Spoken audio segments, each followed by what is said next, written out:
Oke, assalamualaikum warahmatullahi wabarakatuh. Jumpa lagi dengan saya Novi Kamalia dalam acara Cangsai Bincang Santai. Dan kali ini segmennya adalah The World of Merit Series yang keempat. Yang kali ini narasumbernya berbeda. Yang biasanya menceritakan tentang pengalaman pribadinya. Kali ini narasumbernya adalah orang yang konsen, ya, yang konsen di isu-isu gender di Madura. Lah sebenarnya saya ingin sedikit memperkenalkan dia dulu ya, menurut perspektif saya, karena biar nanti yang mengenalkan dirinya sendiri dia aja. Saya sebenarnya kenal dia itu awalnya dari suaminya, Hamdani, ya kan? Ya, saya sama Hamdani satu komunitas di Ngasangoh, itu ngaji sambil ngopi bareng sama kiai-kiai muda yang ada di Pamekasan. Sampai akhirnya saya sama Mbak Ita ketemu, ini narasumber ketemu di satu tempat, terus passwordnya dia bilang gini, Mbak, saya istrinya Hamdani lah. Jadi akhirnya saya kenal sama dia. Kemudian kita ketemu lagi di acara jadi juri, ya, jadi juri karya ilmiah. Kemudian akhirnya kita bisa tukar-tukar nomor kontak. Dan pada revisi disertasi saya akhir-akhir ini, saya membutuhkan referensi tentang relasi gender di Madura atau Tania Nanjang, dan ternyata saya mengutip tulisannya beliau. Lah mumpung beliau ada waktu, saya ajak untuk cangsai, ngobrol santai ya. Jadi nggak usah tegang-tegang banget, teman-teman juga yang dengerin juga nggak usah tegang-tegang, santai aja.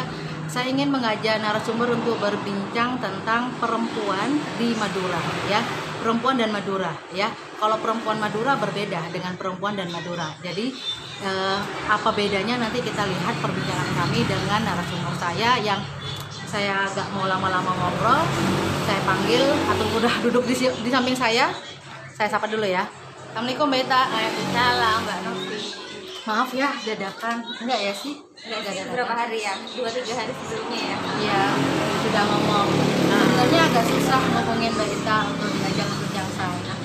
Soalnya sedang tidak bisa kemana-mana sendiri ya.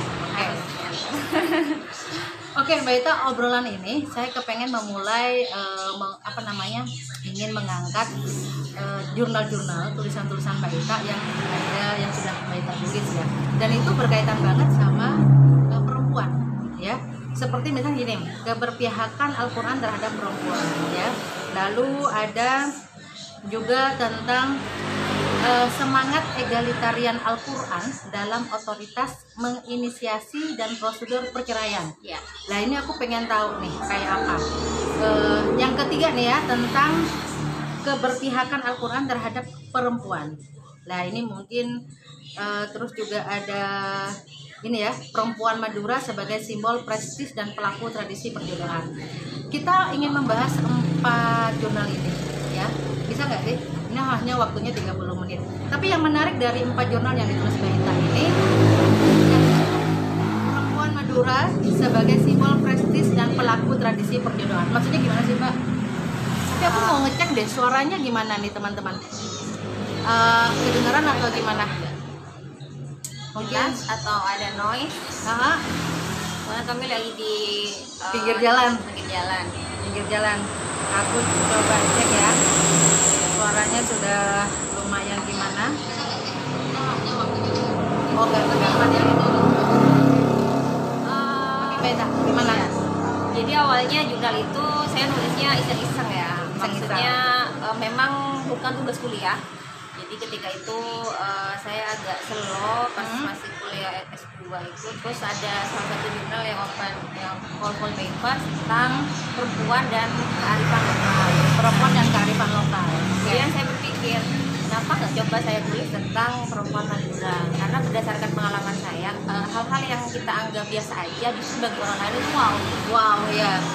Terutama mereka yang ingin kenal tentang Madura dan yang mungkin tinggal di luar Madura gitu. Iya. Nggak tahu sama sekali tentang Madura.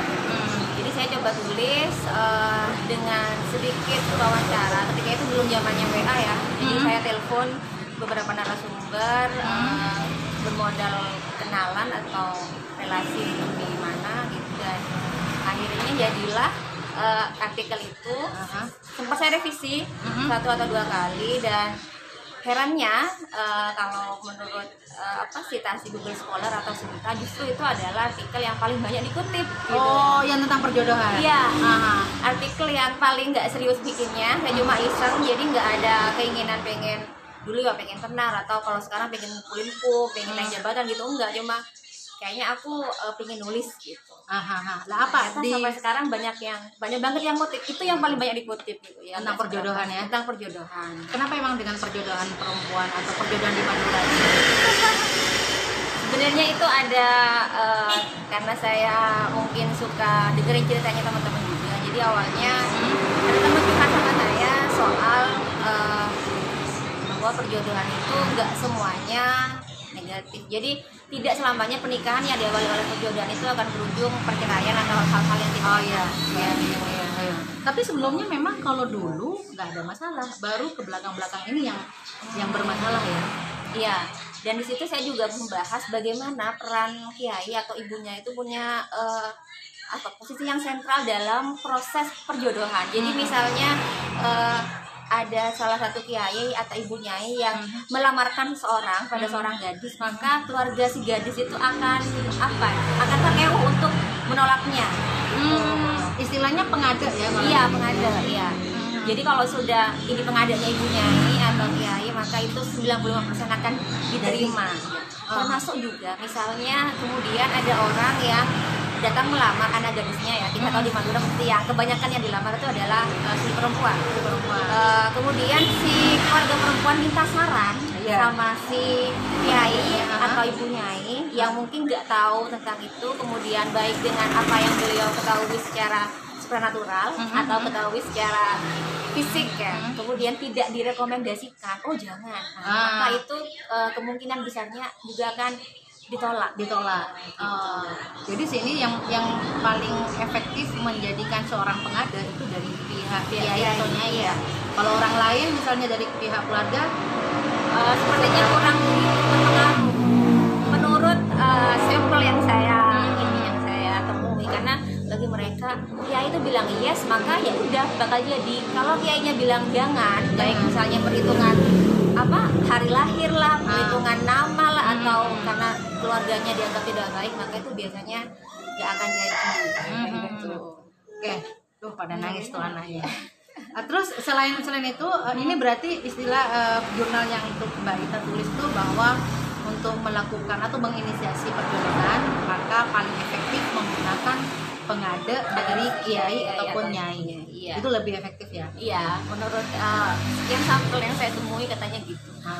Jika saya tanya kenapa kok bisa kamu dijodohin sama orang yang belum pernah kamu kenal, kata-kata latar belakangnya berbeda. Iya, karena yang datang ke rumah itu kiainya, dan abang saya nggak enak kalau harus nolak. Jadi berawal dari keenak pun itu bisa menjadi awal mula takdir sebuah pernikahan. Iya. Kalau selanjutnya selain itu gimana? Tapi memang ini ya di Madura masih masif ya perjodohan itu. Saya kira tidak sebanyak dulu. Cuma mindset orang Madura yang saya ketahui itu kalau masih bisa yang dekat, kalau masih bisa saudara, kenapa harus pilih yang jauh? Kenapa orang Madura lebih cenderung dengan orang-orang terdekatnya atau yang punya kaitan sama keluarga? Tentu saja kalau saya lihat tuh teman-temannya kalau misalnya menikah dengan temannya atau orang jauh itu sedikit ada pertentangan, apalagi di luar Madura. Iya, jadi perselisihan gitu ya. Kenapa orang Madura cenderung menikahkan anaknya dengan yang masih saudara atau masih di tetanggaan lah gitu ya? Kenapa mungkin di penelitian itu Mbak Ita menemukan fakta bahwa kenapa tuh? Iya, ada salah satu responden saya yang dijodohkan dengan berapa pupunya gitu, dan ketika saya tanya, ya alasannya ya udah gitu aja, nggak pingin hubungan saudara itu hilang. Jadi dianggapnya pernikahan itu bisa merekatkan hubungan saudara yang sudah agak renggang karena sudah jauh, misalnya dua pupu, 3 pupu, atau misalnya terhalang geografis. Kendati pun dia bilang gini sama saya, tapi pernikahan antara saudara itu juga rentan karena misalnya ada permasalahan kalau dibilang perceraian atau misalnya misalnya tunangan kemudian gagal atau burung gitu ya, kata orang Madura itu biasanya konflik-konflik kecil itu tidak bisa terhindarkan karena masing-masing mesti membela anaknya. Oh iya. Atau bisa jadi menikahi anaknya atau menikahkan anaknya dengan saudara. sekeluarga itu sebagian strategi dari masyarakat Madura agar tidak terjadi perceraian, Mbak. Bisa jadi seperti itu. Karena di sini tulisannya Mbak Ita yang lain ya, bahwa tentang perceraian.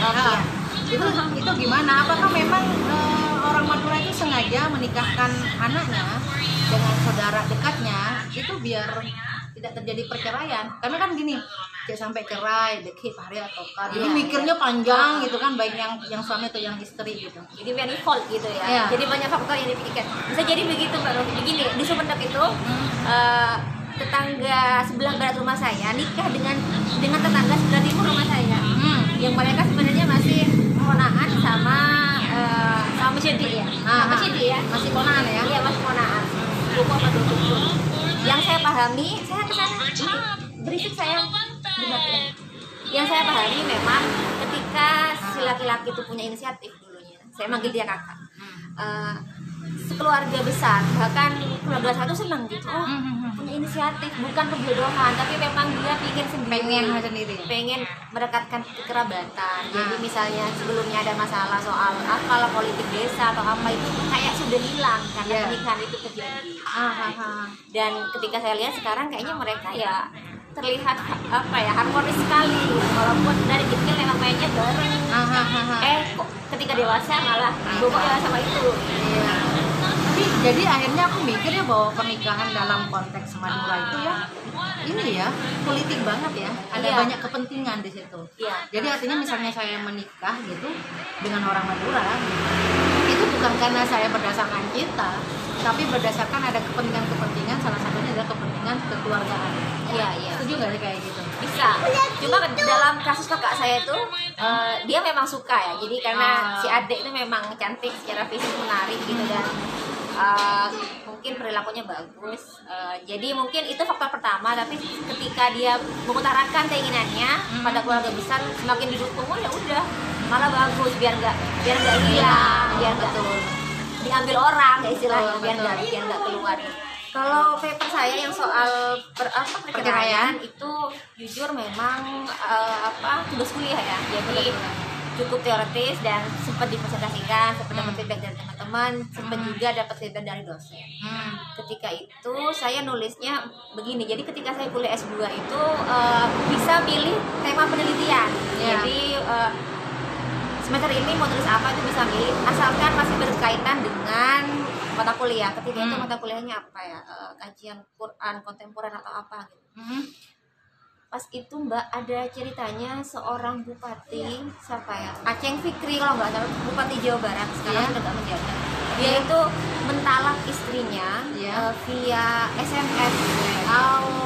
Jadi itu yang menjadi kata saya fakta pencetus masalah. Kenapa saya kemudian melihat masalah perceraian ini sebagai kok kayak nggak adil banget ya, perempuan yang dinikahi sudah bareng sekian lama bisa diceraikan dengan hanya sepele itu gitu, padahal nikah tuh sakral banget, melibatkan banyak orang, kok cerai cuma bisa segitu. Tapi banyak loh kejadian itu, saya banyak teman-teman yang diceraikan melalui HP atau melalui telepon gitu ya, nggak perlu ada sesuatu yang bertemu dulu bertatap muka.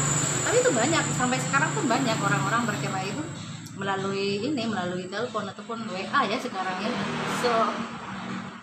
Sedih banget saya sebagai perempuan, kayak rasanya ya apapun masalahnya ya, siapapun yang salah, siapapun yang bikin gara-gara, gimana pun perannya semua, kok kayak mengakhiri sesuatu yang indah masa harus kayak gitu. Iya betul. Kalau menurut Mbak Ita, perceraian ataupun perceraian yang terjadi di masyarakat Madura itu mayoritas itu biasanya masalahnya apa? Ini yang kalau misalnya di ranking 1 sampai 3 lah. Kalau di ranking diurut itu 1 sampai 3 apa biasanya masalahnya? Ini sebenarnya saya tahu ya dari cerita teman-teman maupun responden saya. Yang pertama biasanya ada orang ketiga. Suami baik will ataupun pil ya. Jadi kalau kita suka ngomongin banyak pelakor sebenarnya Febino juga Ada. juga nggak sedikit gitu. Jadi seharusnya jangan selalu menyalahkan pelakor, pebinur juga ada di Iya, Madura iya. ya, atau nggak hanya Madura, It's all around gitu. Iya, banyak. Terus yang kedua, kebanyakan itu intervensi orang tua. Intervensi orang tua. Ya, biasanya beberapa kasus ya, misalnya sudah tinggal terpisah sama orang tua, sama mertua, tapi tetap campur tangannya itu seperti nggak bisa habis. Ya. Itu. Terus yang ketiga, saya kira bisa jadi masalah ekonomi ya. Ya, karena di penelitian saya itu terjadinya perceraian itu karena yang paling besar itu adalah cuma dua. Pertama itu adalah hubungan seksual. Oh, oke. Ya, jadi hubungan seksual yang mengakibatkan terjadinya perselingkuhan, Oke. baik itu suaminya ataupun istrinya. Yang kedua itu adalah masalah ekonomi yang juga akhirnya menyebabkan